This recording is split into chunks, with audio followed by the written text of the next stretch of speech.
So, without further ado, a brief bio, even though it's very long, just a short bio of what we're doing here.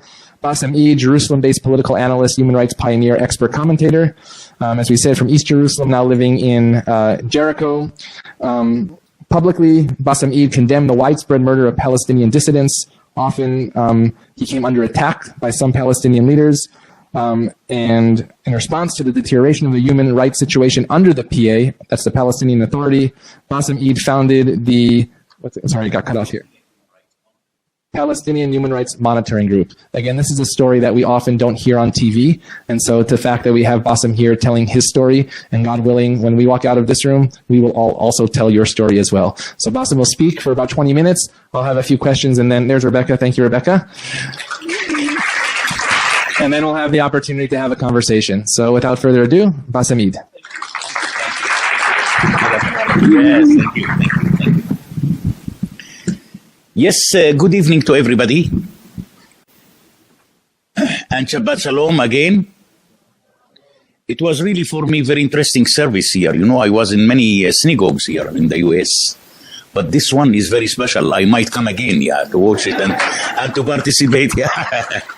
Thank you, thank you, thank you. Thank you, Rabbi Erez, for the invitation. And thanks for the Sinai Temple for hosting this event.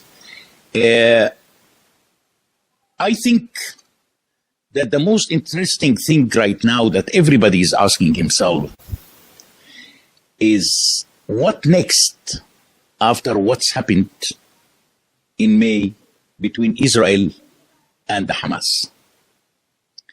I think that this question, what next, became a very complicated question. There is no one answer for such kind of question. There are several answers for that question, and depends whom you are asking. If you are asking, as an example, the new Israeli Prime Minister, Naftali Bennett, what next?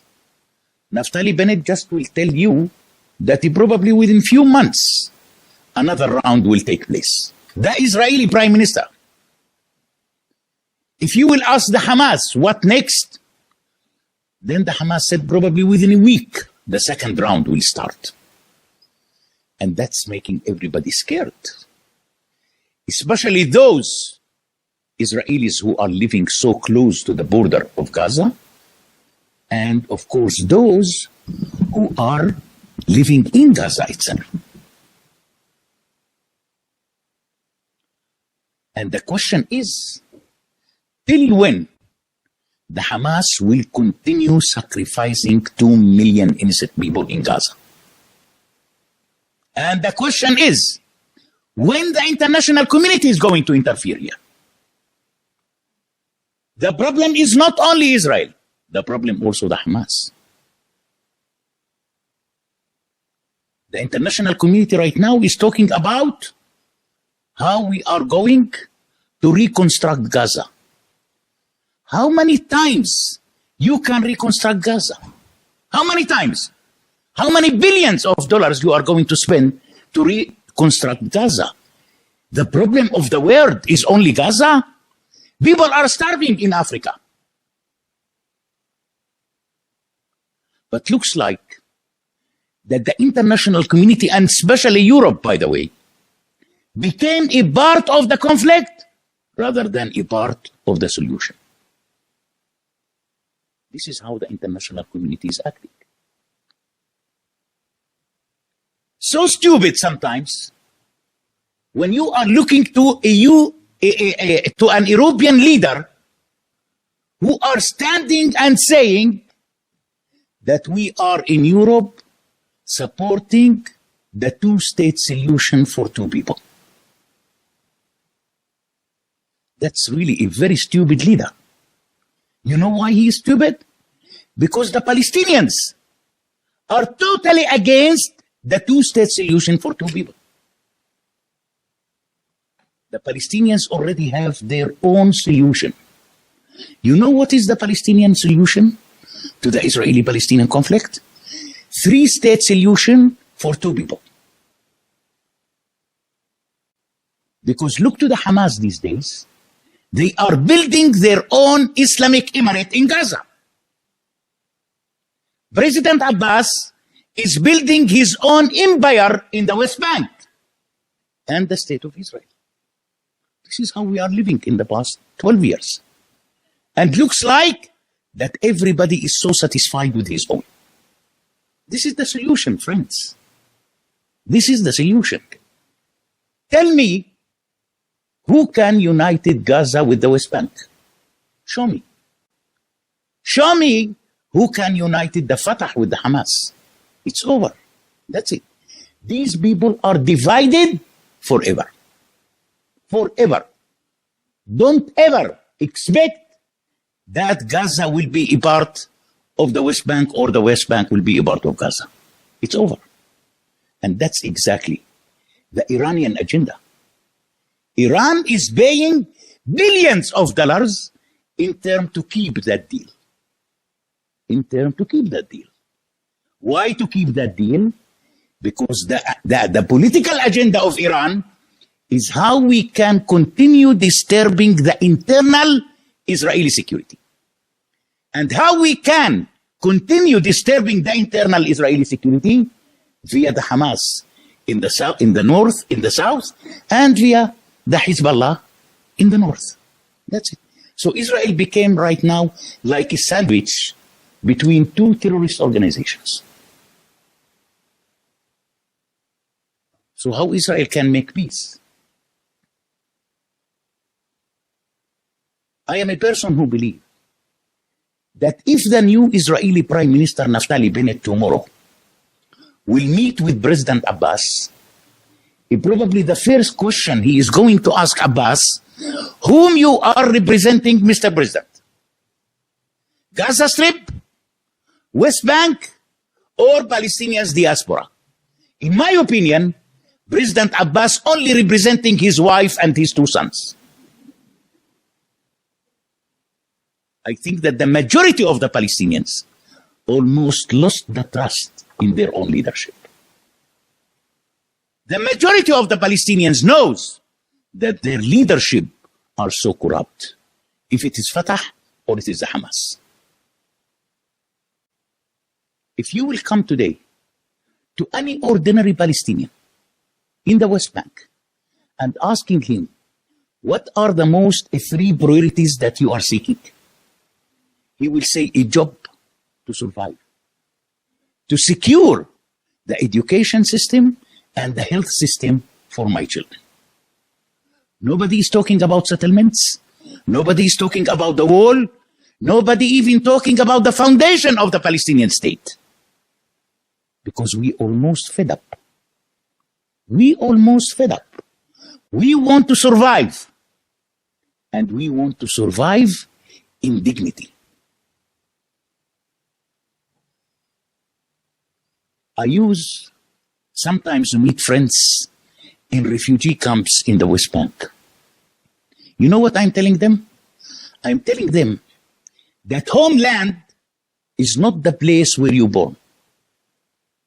Homeland is not the place where you're born. Homeland is the place where you can find dignity, justice, and freedoms. That's the real homeland. Gaza is not a homeland. This is what I am trying to teach them. And I think that slowly, slowly, looks like to me, and according to the researches, the majority of the Palestinians are people who are seeking dignity rather than identity. Most of the young people in Gaza want to immigrate to another country.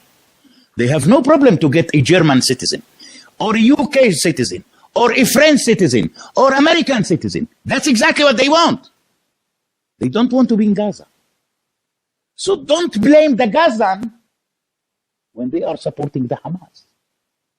Because if they are not supporting the Hamas, Hamas will kill them. So they are trying to protect themselves by lying on themselves that they are supporting Hamas. Otherwise, these people will be killed. When I am talking with them, you know what the young youths in Gaza told me? that if Israel one day will open one of its passages for 3 hours, 30% of the young youths of Gaza will immigrate to another country. So these people are waiting for the opportunity. They are waiting for opportunity. They want to flee from Gaza today before tomorrow, and tomorrow before the day after. It is horrible, friends. Life in Gaza is horrible. You couldn't believe that a worker in Gaza working 10 hours in 10 shekels a day, which is $3. $3. $3. Hamas using them to take them to dig tunnels in 10 shekels a day. After the Hamas receiving $30 million in cash from Qatar, they are paying 10 shekels for those who are digging tunnels for them. Are these people Muslims? These people are godless. These people are gangsters. These people are terrorists. This is what they are. And I said it in Arabic several times on the Israeli TV in Arabic that the Hamas is a terrorist organization. Now, what we the Palestinians can do, in my opinion, nothing. We couldn't do anything. I think that the international community should have to be much more tough on the Palestinian leaders, not on the Israelis, on the Palestinians. Either you want really to solve the conflict, or you are much more interesting to continue managing it. Instead to solve it, we are much more interesting to manage it. This is how we are doing it right now. But looks like that the international community is really not interested in solving the Israeli-Palestinian conflict. I used to say sometimes that the Israeli-Palestinian conflict looks like ATM machine. It's an ATM machine. Everyone wants to keep it as it is. Everyone. Because when you approach that ATM, you can get money. You can get money. This is how it is. And this is why we, the Palestinians, are not really interested to solve it. I think that the Palestinian president, Mahmoud Abbas, want to keep the current situation as a status quo. At the end of the month, the international community donating to us $100 million to pay salaries, to pay rent, to pay gas, to pay petrol for cars, to pay everything. If we will make a state tomorrow, who will donate for us $100 million tomorrow? No one. So it's better to remain as we are. And some European stupid leaders standing up sometimes by saying, if Israel is not going to resume the peace negotiations with the Palestinians, we are going to recognize the Palestinian state. Excuse me, which state you are going to recognize? Where is the state that you want to recognize? A state in a lack of economy. A state in a lack of infrastructure. A state in a lack of institutions. A state which is more than 2/3 of its population are living in refugee camps. This is the state. Show me one state that its people are living in a refugee camp. This is the state that Europe won't recognize. And these European leaders don't want to understand that a state must have to be built before it's recognized. Start building the state first before you are recognizing it. You couldn't recognize something which is not exist on air. But I think that Europe trying to use the Palestinians right now rather than to help them. They are using us like any other leaders around the world, like any other organizations around the world. Everybody around the world is making money on the Israeli-Palestinian conflict. Everybody around the world making money on the Israeli-Palestinian conflict. The Israeli-Palestinian conflict became the main source of income of the world. Can you believe it? Can you believe it? Look to the United Nations. Look to UNRWA. $1.6 billion a year. Where they are sending that money? UNRWA. Which is responsible to solve the problem of the Palestinian refugees. One day somebody asked me, why UNRWA is not solving the problem of the Palestinian refugees? I said, for a very simple reason. If UNRWA will solve the problem of the Palestinian refugees, then the 30,000 employees of UNRWA will be jobless and refugees. That's it. These people are working for themselves, not for us. They are using us. Now, the Arab world is not care about the Palestinians. Almost they are so fed up from the Palestinians. And we saw last year how the United Arab Emirates, how the Kingdom of Bahrain, how the Kingdom of Morocco, how Sudan already signed a normalization accords with Israel, and still the lane is so long. Still we are waiting for Oman, still we are waiting for Iraq as an example. Yeah, that's very important. That's really very important. In Yemen, I heard recently, there are some negotiations in Yemen. Israel just 3 days ago suggested an economic help to whom you think? To Lebanon. Lebanon. Israel has no diplomatic relation with Lebanon at all. But Israel suggested. You know why Israel suggested? Because Israel is running after Iran. Wherever Iran is, Israel wants to jump inside. Israel wants to kick Iran outside. And that's the point right now. How we can kick Iran out of Syria and out of Lebanon. This is the most important security plan for the Israelis right now. How we can throw these people far away from us. We don't want them to be on the border. They are very dangerous. They are dangerous for their people in Iran. How about us? How about us? The Iranian people are wonderful people. But unfortunately, they are ruled by terrorists. Look to the recent president who was elected in Iran. He's a killer.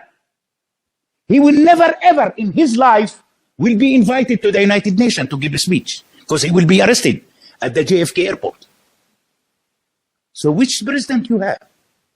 How you can elect a killer to rule yourself? This is also another tragedy for the world. So things looks like that they became more and more complicated, unfortunately. But in the meantime, if you look to Israel today, Israel is not the same of Israel 20 years ago. At all not. Israel is completely different. And the relationship between Israel and the Arabs also different. On security and high tech, I think that the Middle East, two important things the Middle East need. High tech and security. High tech is a good economy, and security will improve the economy. And who is specialized on that? Israel. And Israel can provide it, by the way, to any country. They have no problem. Let us go together. than to be separated. I hope that the Arab nations, not the Arab leaders, the Arab nations, start realizing that Israel is not the enemy of the Arabs and Israel is not the enemy of the Muslims. I really wish that the Arabs will start recognizing that. And if the Arabs will start recognizing that Israel is not their enemy, I believe that will improve the Arabs' security and the Arabs' economy. I will stop now and giving you the chance for questions. Thank you. Thank you. Thank you. Give you a moment to drink some water. I'm just going to ask 2 questions, and we'll have an opportunity for conversation. You mentioned high tech. Actually, there's some young professionals here that are in high tech. I believe this row right here. But I was actually in Ramallah just a year and a half ago with AIPAC and future rabbis. And we met a young woman who they have a program that basically matches young Palestinians with Israel. It seemed like it's not the everyday type of thing happening on the street. Right. When you're living in Jericho, speaking to your neighbors, do they know that you're spending Shabbat with us here in Los Angeles and traveling around to the Jewish world? What are your neighbors speaking about with you around your table? And are they sharing your thoughts as well? See, I am a person who is living in the West Bank, and I am going around the West Bank every day. I used to join journalists sometimes, American students, South African students who are coming on visits to Israel, and take them around and show them the West Bank. And in the meantime, I'm trying much more to show the economic prosperity that it could be in any kind of cooperation between Palestinians and Israelis. I'm feeling so safe. Everybody in the West Bank and in Gaza knows me very well. I used to participate in a weekly live program on the Israeli TV in Arabic for 14 years. Every Thursday, live program for 14 years. And each word, I said it here, I repeat it in Arabic probably 1,000,000 times. And when I remember after the program, a day after the program, when I go to Jenin, people coming to me by saying, you was wonderful yesterday on the TV. Some people coming to me by saying, you are the voice of those who don't have a voice. Friends, I spent 26 years of my life defending the rights of the Palestinians under the Israelis and under the Palestinian Authority. I was arrested by Yasser Arafat, which that gave me huge impunity. I received several awards, international awards from several countries around the world. I am a media man, so I have the impunity. Not every Palestinian can stand up and speaking clearly and proudly to criticize the Palestinian Authority. Not every Palestinian is a Bassem Eid. There is one Bassem Eid. But I am quite sure that there is over than 100,000 are following me and knows exactly what I am doing. I am meeting Palestinians every day when I am in Israel. And I know what the people are thinking about me. But unfortunately, people are so scared. They couldn't say even one word from what I am saying publicly. But between themselves, they can even criticize much more than myself. So we know one way of change is through elections. We've gone through an election. Israel's gone through too many elections over the last couple of years. But the Palestinian elections were just delayed once more, with Mahmoud Abbas basically taking a little longer term than we expected a couple of years ago. Since the people that don't have a voice, therefore, can't even vote in an election that's not happening, is there any other way to promote change? You know, while Europe is still supporting Abbas as a dictatorship, we will never have elections. Europe is supporting him. Now, he declared a few months ago on a new elections on the 23rd of May. And then I remember when I gave some interviews to the media, they asked me, is Abbas really serious that he is really going to make election, to allow election to happen? I said, no, Abbas is not serious and the elections will never happen. You know why it will never happen? Because Abbas is trying to find an excuse how to cancel these elections. And how he find the excuse that while Israel is not allowing the Palestinians in East Jerusalem to participate in the elections, I am going to cancel them. You know, when we got the last elections in 2006, you know how many Palestinians in East Jerusalem elected for the Palestinian parliament? 2,000 people. 2,000 people. So because of 2,000 people, you prohibited 4 million people from elections. Very clever person. What Europe said, no one European leader comment on the cancellation of the Palestinian election. No one. No one. So Abbas already very democratic person for you. And Abbas has a very strong excuse to cancel the elections because Israel is not allowing the Palestinians to participate in East Jerusalem. And that's it. And still we have Abbas, and I'm quite sure that Abbas will continue at least for the coming 10 years. I promise you. Yeah. So the idea of the silent majority that you keep speaking about, you said there's only one Bassem Eid, but there was also a Nizar Banat, if I'm pronouncing that right. Yeah. But it's been in the news lately, the Palestinian activist that was killed by the Palestinian Authority for speaking up against exactly what you're saying. Right. It seems then that when somebody does speak out, it ends up a little differently than what you're doing. Unfortunately, I know in person a Palestinian active living in Hebron district, and he used to be critical to the Palestinian Authority much more on posts on Facebook and Twitter rather than outside. And 2 weeks ago, looks like that the Palestinian Authority decided to arrest him. They sent, according to the family, around 20 Palestinian security force members. They invade the house by force.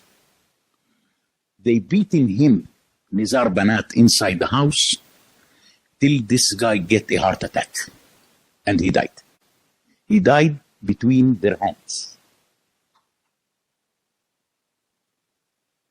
I didn't really see that the international media or the CNN or the New York Times or the Washington Post try even to talk about this. No. We are, you know, for the American and the European media, we are yok, according to what the Turk is saying. Yok means you are not exist. So we are yok for the media, especially the Americans and the Europeans. Imagine if Nizar Banat had been arrested by the Israelis and died between their hands. He will appear on the front page. And a lot of analysis will be written for a week about Nizar Banat. So we are not exist. We are not people. We are not human beings for the American media and the American and the European media. Now, I hear the Palestinian Prime Minister Mohammed Shtaya said in one of his press conferences that he already created a committee to investigate the case. You know, when I am hearing about creation of committee, I start laughing. You know how many times in my life I heard about the creation of committees for investigation?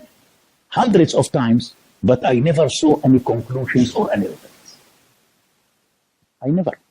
Arafat himself also declared tens of times about creation of investigation committees.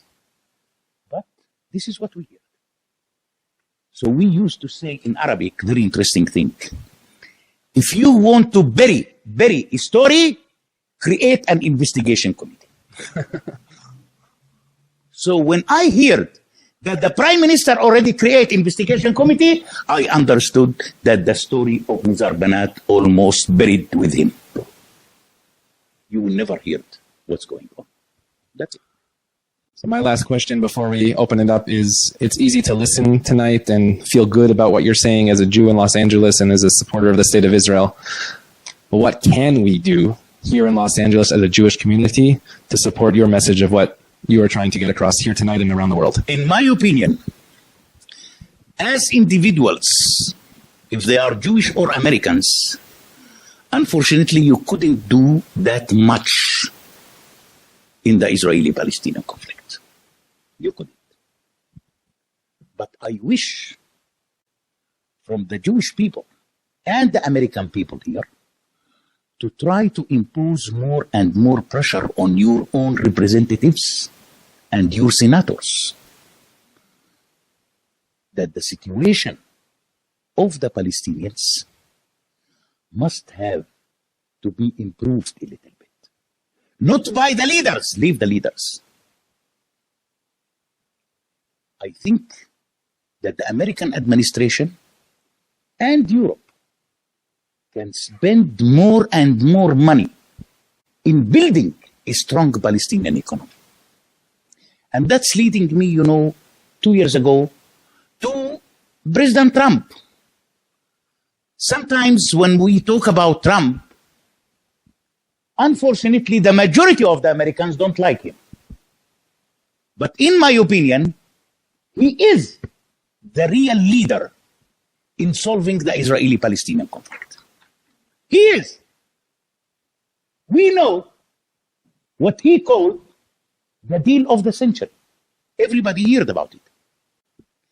Now, the deal of the century doesn't mean to create a Palestinian state tomorrow morning at all.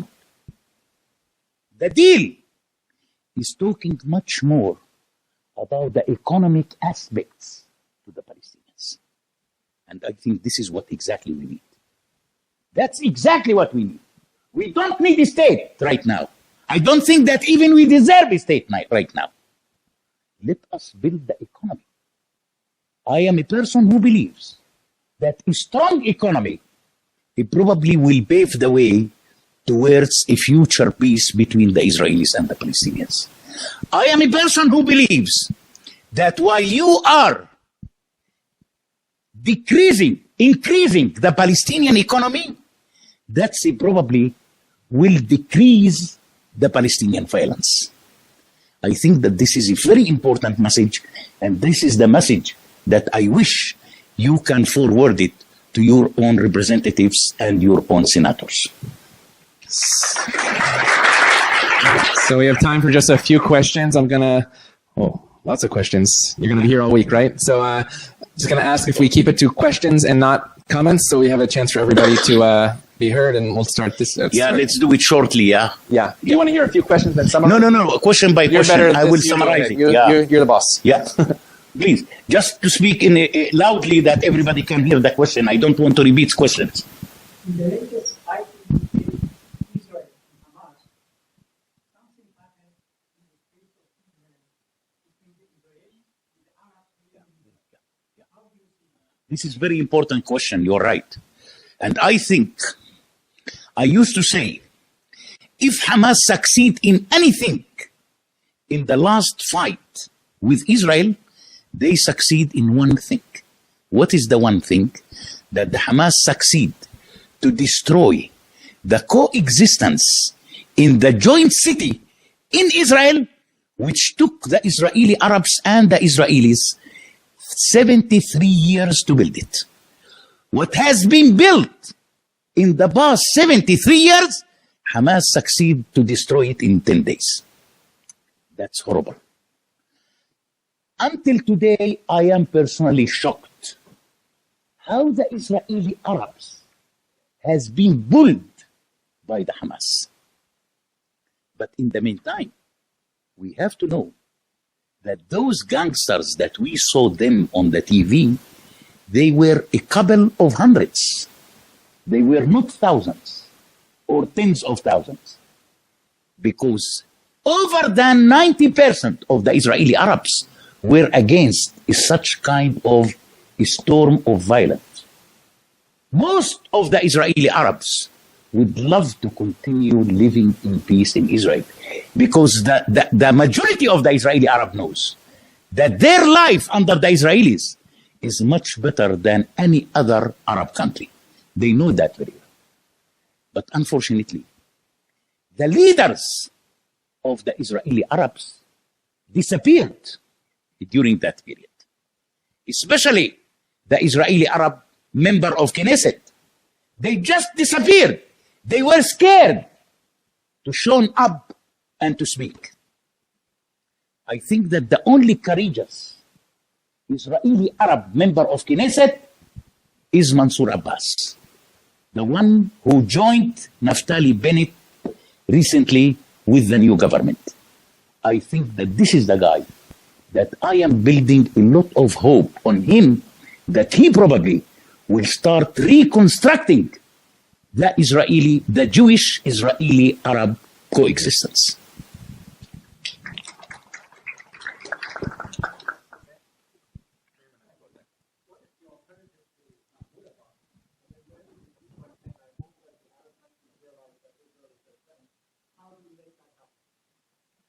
I think that, let us start from the second question here. I think that it's already started. As I said, Israel today is not the same of Israel 20 years ago. It's not the same. You agree with me 100%.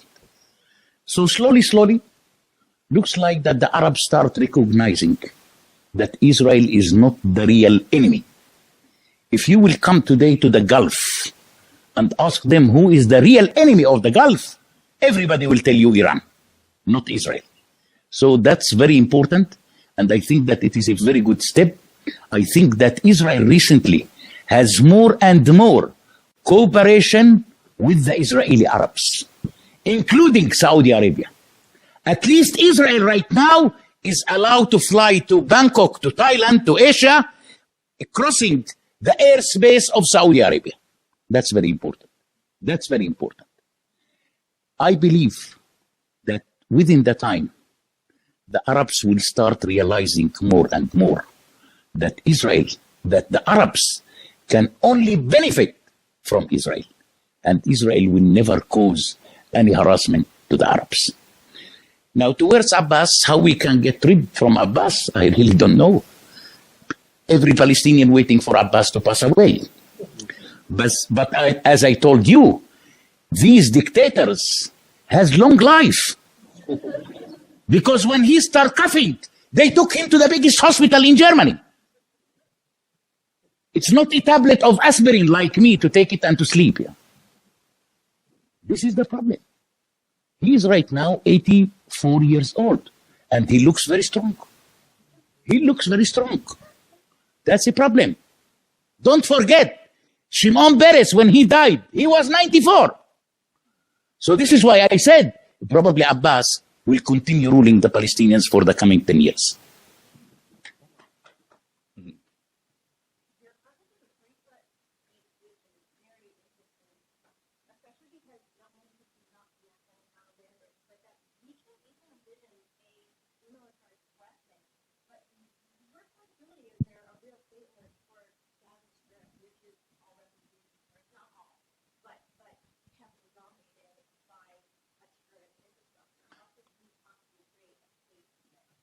It is considered a state right now. Even Israel already recognized Gaza as a state.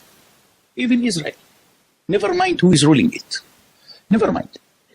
Now, on the other side, you know, from the 2 million Palestinians in Gaza, 65% of them are refugees. 65% of the 2 million are refugees. Living in refugee camps. Living in refugee camps. It is a state. Every Israeli today said, if Abbas wants a state, let him go to Gaza. You have your own state in Gaza. Gaza is recognized as a state right now. For everybody, by the way. And the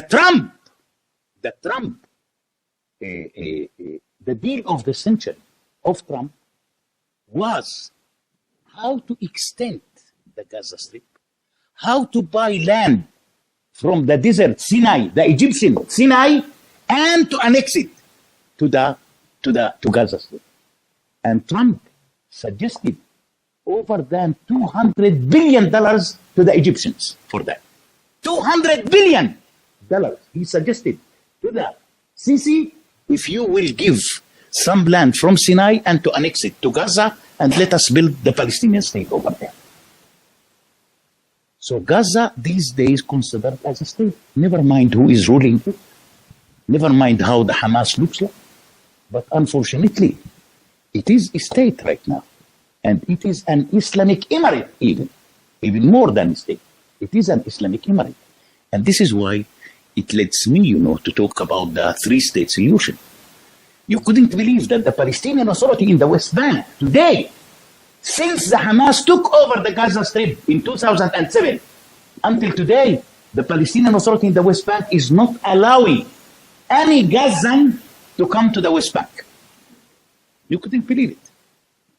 Even if you have a wife in the West Bank, you are not allowed to come. Even if you have children, you are not allowed. And we are fighting Israel, why Israel is not giving greenification for the Palestinians. Yeah. So we have time for one last question. One more question. You'll choose, then we have to wrap up. Yeah. I'm closing my eyes. Please.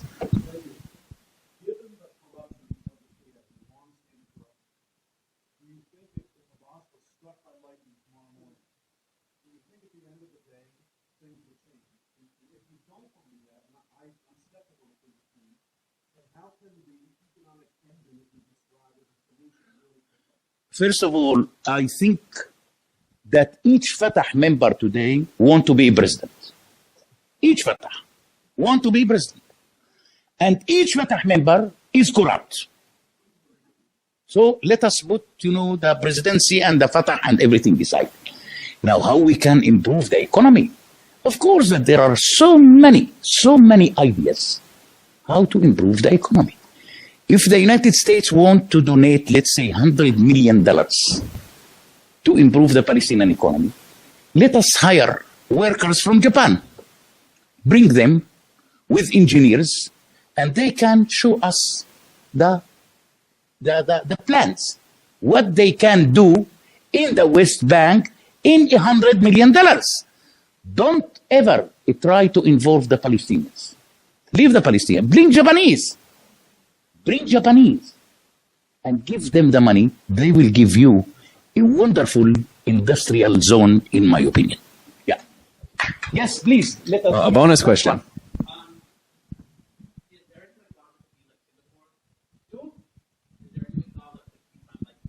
That's a joke, man. That's really a joke. I never been in Singapore, but I am wondering if the situation in Singapore are similar to Gaza. Now, that's reminding me when the former Israeli Prime Minister Ariel Sharon announced about his own peace plan. What was his peace plan? It was to withdraw from Gaza. And when the Palestinian leaders heard Ariel Sharon that he is going to withdraw from Gaza, the Palestinian leaders start running from one TV channel to another TV channel saying that if Israel will withdraw from Gaza, we are going to make from Gaza Singapore. You see, that's the real Singapore. Is in Gaza, not Singapore itself. This is what the Palestinian leaders. So I'm asking the Palestinian leaders all the time, where is Singapore that you promised us? Where is Singapore? This is the real Singapore. We have just last question because Chloe Levian, president, I believe, right, of UCLA, Israel's club. He was so nice. I will accept her. Okay, sounds good. Please. Chloe Levian. You mentioned earlier the shift between Arab-Israeli conflict, Israeli-Palestinian conflict, Israeli-Hamas conflict. On many college campuses, it's become a trend for anti-Israel activists to say it's not a conflict, it's a genocide, it's not a conflict, it's apartheid, it's not a conflict, it's going forward. How do you respond? Yeah. I used to say sometimes that I am feeling the Israeli-Palestinian conflict, by the way, in the United States more than I feel it in Jerusalem or Ramallah. I don't know why the Americans are really want to be involved. I don't know why the Americans want to be misinformed. For how long? You can keep yourself misinformed. You don't have problems here in America, we can bring you problems. You don't have, we make intifada tomorrow. Listen. Why the Americans are really, and this is a result of the campaigns of the such rubbish organizations like the BDS, like the Jewish Voice for Peace, like the Students for Justice for Palestine, and the list is so long. It's so long. So this is why I consider the Israeli-Palestinian conflict is ATM machine. And they are the tools of the ATM machine. It's money. It's money. What these people are talking about. You know, these people never ever been in Israel. They don't know anything about Israel. They even don't know the number of the population in Israel. What does it mean, genocide? What does it mean, apartheid? I was in South Africa. Many times I was in South Africa. What's happened during the apartheid in South Africa? Never, ever happened in Israel. Come on. Show me one black during the apartheid can get on a bus where the whites are sitting. Show me. We have people who are covered their faces like Himar right now, taking the light train and sitting with the Haredim people side by side. This has never happened in South Africa. So I don't know what these people has, of course. They have their own political agenda. But you know, these people in front of me, they couldn't sit here for 5 minutes. Yeah. So they couldn't sit for you in 5 minutes. We could stay here all week listening to you and your inspirational story for the Palestinian people. And as we said in the service, Odiyavo Shalom, that one day peace will come. We want to thank Bassem Eid. Thank you. We also want to thank the Sinai Temple Israel Center for sponsoring and putting on this amazing, amazing program. And we look forward to having you back at Sinai as well. I want to wish everybody a Shabbat Shalom. And good night to everybody. And Laila Tov. Thank you. Thank you. Thank you. Thank you very much.